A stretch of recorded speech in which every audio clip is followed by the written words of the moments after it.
Muhajirin itu memiliki pembelajaran yang sesuai. Yang paling membantu bagi saya adalah bekal musorofnya. Di Al-Muhajirin itu teman-teman, kita itu yang saya alami sendiri gitu. Saya diajari bukan hanya, saya tegaskan kembali ya, tadi bukan cuma akademik gitu. Kita tuh belajar gimana caranya buat hidup gitu. Yang paling ya seandainya ya, entah kalau tidak masuk Al-Muhajirin mungkin kita bisa belajar kehidupan. Saya belum tentu bisa menghadapi dunia ini dengan versi saya yang seperti ini. Belum tentu saya bisa menghadapi kehidupan yang seperti ini, gitu. Dan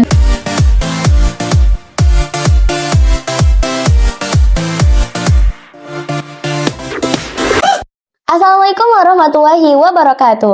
Halo Sobat SMA MA Muhajirin. Jadi hari ini kita kedatangan tamu spesial nih.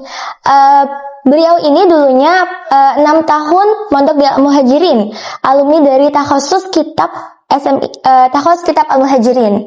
Nah, kita hari ini mau melakukan podcast.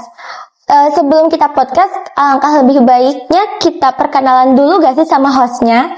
Jadi perkenalkan, nama Naura Saifuddin, santri kelas 11 MA Al-Muhajirin. Kak, pertama coba kenalin diri kakak. Asalnya, terus tahun berapa sih lulus dari MA Al-Muhajirin ini? Oke, terima kasih sudah host. Halo teman-teman semua, sobat SMA Al-Muhajirin Purwakarta. Alhamdulillah bertemu lagi dengan saya Wafita Kosia Sundawa. Saya lulusan MA Al-Muhajirin tahun 2024. Saya asal dari Karawang dan sekarang saya sedang menempuh pendidikan di Universitas Indonesia jurusan sastra. Apa yang membuat kakak dan orang tua memilih mondok di Al-Muhajirin, khususnya sekolah di MA, dan kenapa milihnya tuh program takhasus kitab gitu? Oke. Sebelumnya disclaimer dulu ya teman-teman, saya itu juga alumni dari SMP MTS Al-Muhajirin Purwakarta ya, terutama MTS-nya. Nah, apa alasan saya melanjutkan di MA Al-Muhajirin dan apa dorongan orang tua saya terhadap saya agar saya bisa menempuh pendidikan sini ialah karena MA Al-Muhajirin itu memiliki pembelajaran yang sesuai yang melanjutkan dari MTS. Jadinya kita diberi jalan lurus gitu. Bahasanya kalau kita diberi jalan lurus, untuk apa kita milih jalan lain kalau udah ada jalan yang bagus? Iya, ya? benar-benar. Jadi rasanya lebih baik melanjutkan gitu dibandingkan dengan harus beradaptasi dengan lingkungan yang baru dan belum tentu sesuai dengan pembelajaran yang sudah dipelajari di MTS gitu. Iya, benar. Menurut kakak nih, apa sih kesan pertama ketika nyantri di Al-Muhajirin? Terus apa gitu tantangan terbesarnya? Tantangan terbesar saya dan kesan pertama saya. Yeah. Kesan pertama saya datang ke Al-Muhajirin pastinya seperti santri-santri pada umumnya. Ya, pasti merasa gelisah, merasa rindu orang tua. Ya, benar-benar. Normal sekali gitu. Tapi setelah saya menjalani pendidikan dari SMP sampai saya lulus selama 6 tahun, kesan yang paling menembus asli hati saya adalah ternyata Muhajirin membangun saya bukan hanya sekedar melatih akademik, bukan hanya mengajarkan ilmu, tapi mengajari cara hidup. Mengajari cara hidup, diberi cara untuk melaksanakan kehidupan setelah lulus dari Al-Muhajirin ini. Dan juga tantangan terbesarnya adalah lingkungan. Kenapa saya bilang lingkungan? Karena meskipun kita itu di sini belajar gitu, tapi kan kita harus bersosialisasi dengan teman-teman kita. Itu juga salah satu kesulitan bagi saya karena saya sendiri tipikal orang yang cukup introvert. Agak sulit gitu untuk beradaptasi dengan teman-teman. Tapi itu bukan jadi halangan bagi saya. Kenapa? Karena teman-teman di sini, guru-guru di sini suportif gitu. Mereka memberikan saya perasaan bahwa kamu di sini adalah saudara kita, kamu di sini keluarga kita. Tuh, jadinya tantangannya bisa saya hadapi dengan baik. Berarti kakak nggak pernah ngerasa kayak tertantang sama pelajaran gitu? Atau untuk pelajaran sendiri, karena saya adalah orang yang berprinsip bahwa pelajarannya itu jalani aja gitu. Karena kan lagi pula ada gurunya, diajarkan jelas pelajarannya, kurikulumnya bagus, ya ikuti aja gitu. Iya. Bukan hal yang sulit. Jadi tantangan terbesarnya lingkungan gitu ya? Tuh. Terus selama 6 tahun di Al-Muhajirin nih, kegiatan atau program apa yang paling berkesan di hati gitu, nyampe sekarang? Ada. Apa? Yang paling berkesan bagi saya itu saat saya duduk di kelas 11 MA ya. Itu pada masa itu tahun 2023 saya masih ingat. Di situ saya diajak oleh sekolah untuk ayo ikutan lomba. Itu lomba se-Jawa Barat, lomba baca kitab kuning. Di situ saya merasa bahwa ternyata Muhajirin punya potensi yang gak dimiliki orang lain. Apa itu? Muhajirin menyiapkan, jadi bukan hanya nyuruh lomba gitu, tapi disediakan tempat latihannya, dibimbing. Itu pengalaman terbaik bagi saya. Karena mengapa? Saya merasa menjadi orang yang berguna. Saya merasa menjadi orang yang dibimbing. Saya merasa disayangi. Saya merasa dibimbing, nggak kehilangan arah. Adalah saat saya mengikuti lomba di tahun 2023. Itu kebetulan saya langsung dibimbing oleh kepala sekolah MA. Itu suatu pengalaman yang sangat berkesan bagi saya. Meskipun sulit, bertatih-tatih, latihan sampai malam, tapi saya merasa bahwa itu pengalaman terbaik yang pernah saya miliki. Lomba kitabnya MKK. Iya betul, MKK. Kalau boleh tahu kitab apa waktu itu? Di situ saya di tingkat pusto kitabnya Warokot. Wah, keren banget ya. Usul fikir teman-teman. Warokot teman-teman. Dilatih usul fikir, dilatih berpikir, berlogika. Iya. Pokoknya itu pengalaman paling berkesan bagi saya. Se-Jawa Barat lagi ya, Kak? Betul, Jawa Barat. Tuh lawannya Bandung lah, Cirebon lah. Iya. Muhajirin harus bertarung dengan mereka. Iya benar.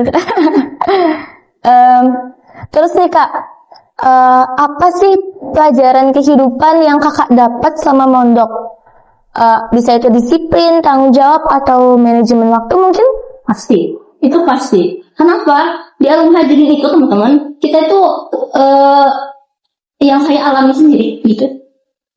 Saya diajari bukan hanya, saya tegaskan kembali ya, tadi bukan cuma akademik gitu. Kita tuh belajar gimana caranya buat hidup itu yang paling penting. Maksud saya buat hidup, kita diajarin manajemen, baik manajemen waktu, manajemen keuangan, itu pasti, betul nggak? Yeah. Kita sebagai santri ya, waktu kita harus membagi waktu tidur mana, istirahat mana, sekolah mana, belajar mana, apalagi khusus kita Yeah. Wah, itu kita harus bisa membagi waktu. Terus kita manajemen keuangan. Kenapa? Karena kita kan dikasih bekal. Apalagi untuk orang tua sekalian memberi bekal pada anaknya, pasti pokoknya sampai bulan segini ya. Iya, benar. Cukup, itu juga diajari. Terus kedisiplinan, itu gak bisa ditanya lagi gitu. Kita telat, ada hukumannya gitu.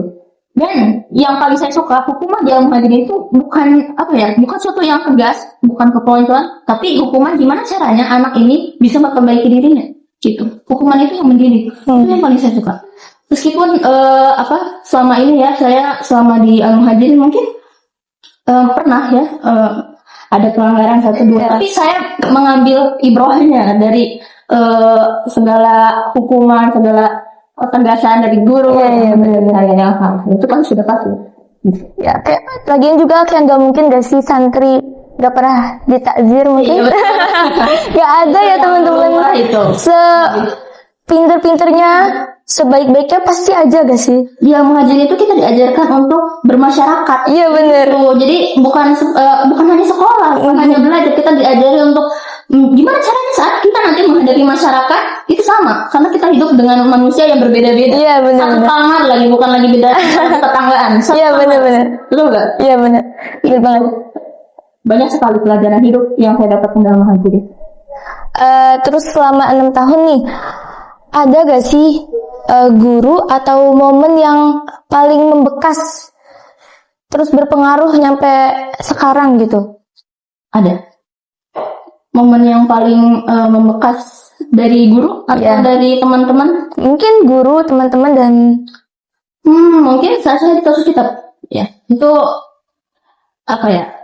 saya merasa bahwa ternyata inilah hidup gitu. Karena guru di sana, teman-teman di sana itu selalu memberikan saya bahwa ya kamu tuh harus menjadi orang yang semangat. Karena kan saya pernah lah ngedown, saya pernah demotivasi.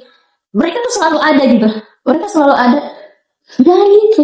Kita tuh adalah manusia yang wajar gagal gitu. Iya. Gitu. Kamu bisa bangkit lagi gitu. Itu yang selalu membekas dari siapapun. dari siapapun yang muhajirin, bukan hanya teman-teman, bukan hanya guru, siapapun, bahkan mungkin orang yang baru saya temui gitu, teman adik kelas, itu ada yang menurut saya ternyata hidup di pondok itu seberwarna itu gitu, dan semembimbing itu. Kalau kita mau mencari, kalau kita mau meresapi dari setiap peristiwa yang terjadi dalam kehidupan. Menurut kakak nih, bagaimana sih latar belakang takhasus kitab yang membantu di perkuliahan sastra Arab gitu ya? Oke, karena saya sekarang lagi kuliah nih, lagi studi di sastra Arab UI, itu yang paling membantu bagi saya adalah bekal musorofnya atau gramatika bahasa Arab, teman-teman. Itu kan suatu dasar ya, suatu dasar di mana saat kita masuk perkuliahan, kita diberikan ilmu. Ada ilmu yang baru, tapi kalau kita udah punya dasar ya, kita tinggal selangkah gitu. Tinggal selangkah maju, kita sampai. Tapi ada orang yang dia mungkin belum pernah punya dasar gramatika, itu kan sulit. Jadi harus 2 kali melangkah gitu. Dan saat saya belajar itu kitab, diajarin aku sorogan ya, terus belajar alfiyah ya, kaidah-kaidah bahasa Arab, sangat-sangat membantu. Karena di kuliah itu diulang lagi. Itu diulang lagi. Dan juga sejarah ya, sangat membantu. Itu tidak perlu ditanyakan. Sastra Arab itu sangat sesuai dengan takhasus kitab yang sudah pernah diajarkan di takhasus kitab. Keren banget ya teman-teman. Terus nih, apakah kemampuan membaca kitab kuning itu membuat kakak lebih unggul mungkin dibanding mahasiswa lain, dan mungkin bisa diberi contoh juga? Oke, ini pertanyaannya oke, sangat membantu, sangat. Saya tidak merasa lebih unggul ya teman-teman ya, karena semua orang memiliki kemampuan masing-masing. Iya, betul. Tapi saya ada merasa bahwa bersyukur. Saya bersyukur pernah belajar kitab kuning. Kenapa? Karena saat kitab kuning, teks bahasa Arab itu sama saja. Kitab kuning, teks percakapan, hiwar, ya, teks berita, itu sama-sama berbahasa Arab, sama-sama mungkin tidak ada harakatnya ya, sama-sama kaidahnya, karena kaidah bahasa Arab begitu-begitu aja gitu. Maksudnya nggak berubah-berubah. Dan pasti sangat membantu. Saat saya disuruh guru coba dibaca, padahal nggak ada artinya, saya bisa mengartikan. Itu kan menjadi suatu bahan untuk ya Allah, alhamdulillah gitu. Saya pernah belajar di takhasus kitab gitu. Saya pernah belajar kitab kuning. Jadi saat saya disuruh baca teks tuh tidak gitu. Berarti kalau di takhasus kitab tuh sering sorogan gitu, Kak? Betul. Kalau di perkuliahan masih ada sorogan gitu? Masih ada, tapi dalam bentuk yang berbeda. Oh gitu. iya. Disuruh baca hiwar, disuruh diartikan. Oh kan sorogan kan iya benar. Baca, mengartikan. Iya benar. Ya benar.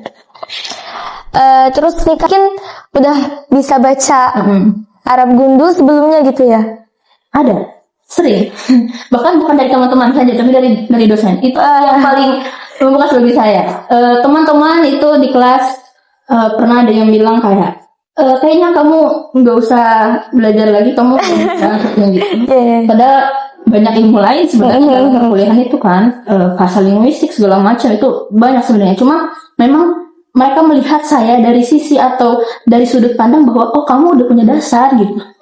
Itu yang menjadi menjadi sudut pandang mereka bahwa kayak kamu keren, kamu pernah mondok 6 tahun, itu suatu hal yang membanggakan. Bahkan saat saya ini selalu membanggakan, saya ini santri, saya 6 tahun mondok, saya mondok lagi saat kuliah gitu, saya bangga menjadi santri. Dan mereka pun jadi penasaran sama Iya benar. gimana sih kehidupan di pondok tuh gitu. Nah, yang paling saya merasa berkesan saat saya ditanya oleh teman-teman tuh, ada dosen yang sampai bilang kayak, wah kamu ini harusnya bareng sama saya sini. Keren banget. Ini menjadi suatu, wah saya bersyukur, terima kasih sekali. Saya mengucapkan terima kasih banyak kepada MA Muhajirin yang sudah memberikan saya banyak ilmu, pengalaman, bekal gitu. Berarti takhasus kitab tuh benar-benar semembantu itu ya, Kak? Sangat membantu. Sangat membantu. Keren banget. Sangat membantu. Terus menurut kakak, apa sih program atau metode yang menjadi kekuatan utama di MA Muhajirin? Nah, ini bertanya yang saya tunggu-tunggu. Metode yang paling menurut saya sangat signifikan bagi saya selama berkuliah itu adalah soroban dan micro teaching. Kita kan di takhasus kitab di MA itu diajari micro teaching. bagaimana dasar-dasar cara untuk mengajar. Iya. Bukan hanya belajar. Iya, benar, Karena benar. kalau belajar semua orang bisa. Iya, benar. Tapi kalau mengajar itu perlu beda lagi Iya, iya. ilmunya.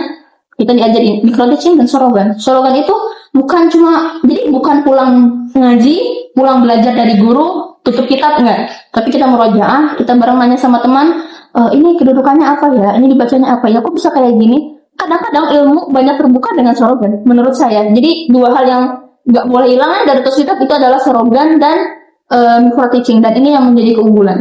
Makanya kita bisa mudah untuk berpendapat ya, Iya. karena kita diajari untuk berbicara, diberi kesempatan untuk memberi pendapat. Iya, keren banget ya. Terus apa sih perbedaan yang paling menonjol antara belajar di MA Al-Muhajirin dengan di sekolah lain? Apa yang membedakan gitu? Karena saya nggak pernah sekolah di sekolah lain. Saya mungkin akan mengupas setelah saya mengalami pengalaman Iya, iya. kuliah ya. Impactnya dari Al-Muhajirin itu adalah kemampuan public speaking. Ya, kita udah tahu zaman sekarang itu public speaking itu Iya. jadi kunci ya, Iya. mau kerja, Punya mau privilege kuliah, banget ya. privilege lah. Iya, iya benar. Public speaking, bahkan sekarang seminar numpuk public speaking. Di Al-Muhajirin nggak perlu seminar, itu kita belajar setiap hari itu udah diajarin public speaking. Iya. Kenapa? Kita di Muhajirin itu bukan cuma diajarin, coba kamu berpendapat, coba jelasin lagi yang tadi. Iya, benar. Itu micro teaching tadi disuruh ngajar, kita disuruh berbicara. Gimana caranya penyampaian kita itu bisa diterima oleh adik kelas kita? Itu micro teaching. Lalu ada sorogan, kita disuruh ngomong lagi. Meskipun kita yang menerima sorogan kan kita harus menjelaskan. Ataupun kita yang kita yang baca kitabnya atau kita yang sorogan juga. Jadi dan juga kita kan ada QA. Iya, Itu juga iya benar. bantu. Kita disuruh buat mind map, lalu disuruh menjelaskan Menjelaskan, iya. presentasi. Itu sangat membantu karena di kuliah kan 50%-nya presentasi. Itu menurut saya keunggulan Al-Muhajirin. Saya bisa berbicara, saya bisa berpendapat. Berarti sudah terjun ke masyarakat gak kaku gitu ya? Betul, itu saya kayak ada aja di otak idenya gitu. Iya. Ngomong gitu kan, habis pikir seperti itu. Iya. Harus mengalir dan harus dari hati gitu. Seandainya kakak menjadi duta alumni, apa yang akan kakak sampaikan kepada masyarakat tentang MA Al-Muhajirin ini? Oke. Jika seandainya saya menjadi duta alumni MA SMA Al-Muhajirin, apa yang akan saya sampaikan kepada para masyarakat, pada orang tua, pada teman-teman semua? Saya sampaikan bahwa jangan pernah ragu untuk memberikan anak Anda pendidikan pesantren. Pesantren itu bukan menghambat, pesantren itu membantu. Pesantren itu memberikan ilmu bukan hanya sekedar ilmu pengetahuan, bukan hanya kita bisa baca Quran, bukan hanya kita bisa mengaji, ya, baca kitab kuning, bukan hanya kita bisa matematika, Inggris dan ilmu-ilmu formal, bukan. Tapi pesantren itu adalah kunci untuk menghadapi kehidupan bermasyarakat. Iya benar. Gimana?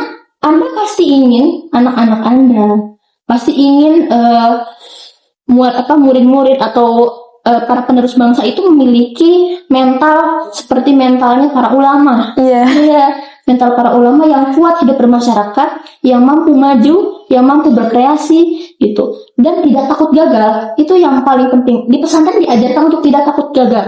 Gitu. Coba aja. Gitu. Jadi untuk teman-teman, saudara-saudara, orang tua semua, jika Anda masih ragu dengan kehidupan pesantren, Anda salah. Pesantren itu adalah wadah terbaik untuk memberikan pendidikan yang sempurna kepada anak Anda, berlandaskan agama.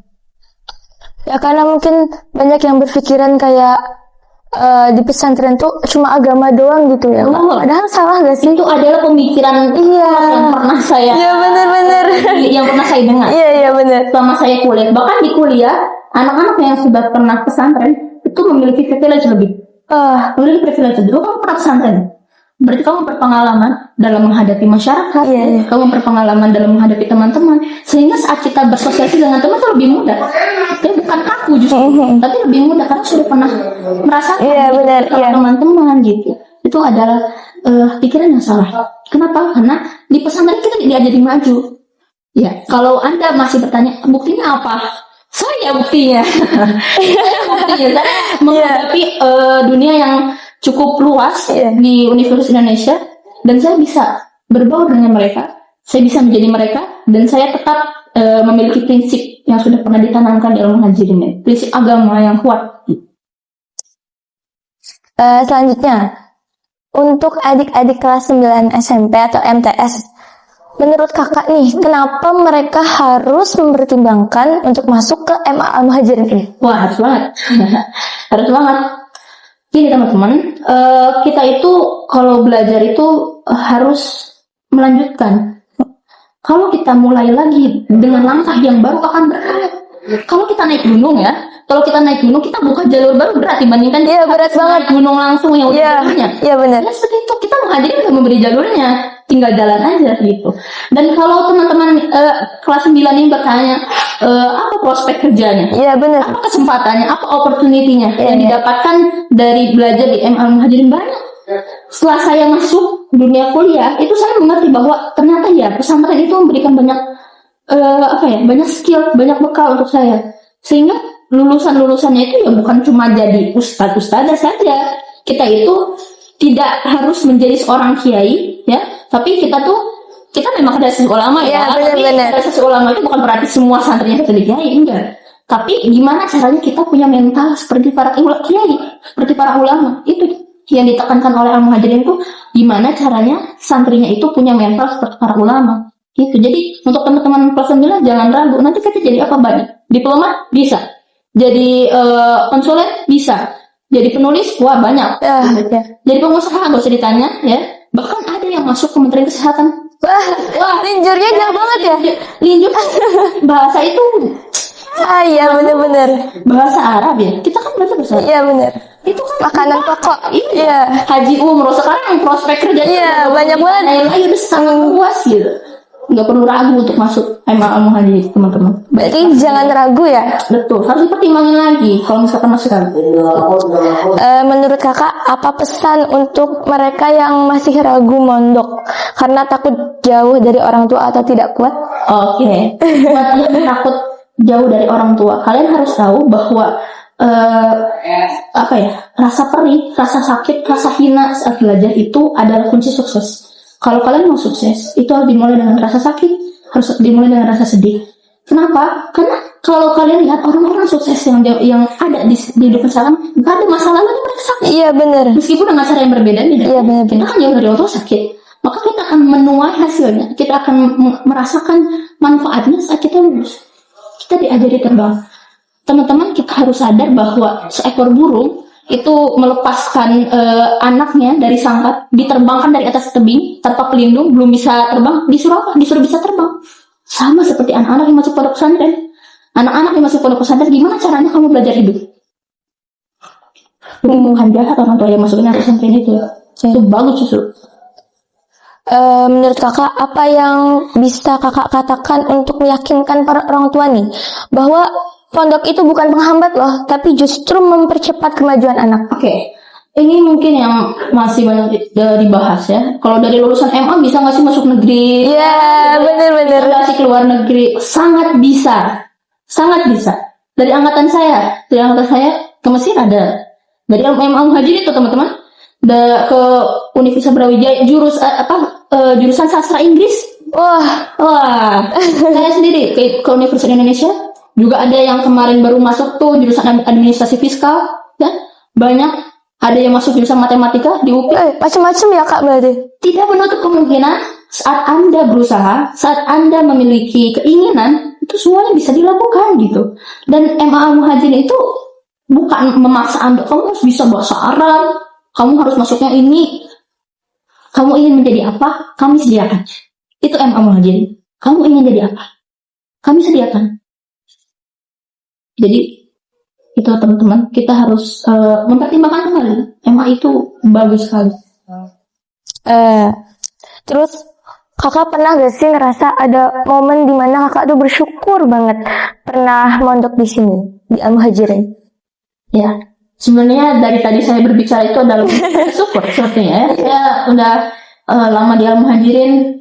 Saya merasa bahwa ya seandainya ya, entah kalau tidak masuk Al-Muhajirin mungkin saya bisa belajar kehidupan. Saya belum tentu bisa menghadapi dunia ini dengan versi saya yang seperti ini. belum tentu saya bisa menghadapi kehidupan yang seperti ini gitu. Dan saya juga berterima kasih kepada orang tua saya yang sudah masukkan saya ke Al-Muhajirin, kepada guru-guru, kepada teman-teman, memberikan saya bekal bahwa ya ini hidup gitu. Ya itu paling saya rasakan sepanjang saya hidup selepas dari lulus, itu semua momen berharga. Kenapa saya bilang? Karena sudah dibekali. Kalau ditanya momennya, semua momen berharga Semuanya. setelah saya lulus. Kangen ya Kak? Kangen banget. Kangen banget. Sekarang Kakak selain kuliah apa ada kegiatan lain? Terus Kakak masih aktif mengaji atau menulis mungkin? Tuh. Ya, seperti yang tadi saya katakan bahwa saya itu kuliah sambil mondok, teman-teman. Saya mondok lagi di Pondok Pesantren Al-Hikam. Dan di sana juga saya mengaji lagi gitu. Dan kalau mengajar ya, saya mengajar lagi karena ada program magang. Nah, ini juga yang menjadi opportunity besar bagi saya karena sudah pernah belajar micro teaching, memudahkan saya untuk oh ya ternyata saya bisa menghadapi murid-murid dengan bekal yang sudah pernah diterima. Bukan cuma ke murid-murid anak SD, saya magang kan di SD, tapi juga ke teman-teman karena saya menjadi tutor aktif ujian setiap ujian akhir di kuliah itu ada tutor untuk teman-teman yang belum terlalu paham dengan materi, dan itu harus ada tutornya dari setiap angkatan. Saya termasuk tutor aktif. Jadi kalau ditanya kegiatan aktifnya ya mengajar masih aktif, mengaji masih aktif. Coming soon menulis lah. Ya ditunggu tulisannya ya, karyanya. Apa ada rencana kontribusi ke pesantren, misalnya jadi mentor atau relawan atau membangun komunitas alumni mungkin? Ya mungkin untuk dalam waktu dekat ya mungkin menjadi mentor ya. Contohnya mungkin seperti podcast ini ya.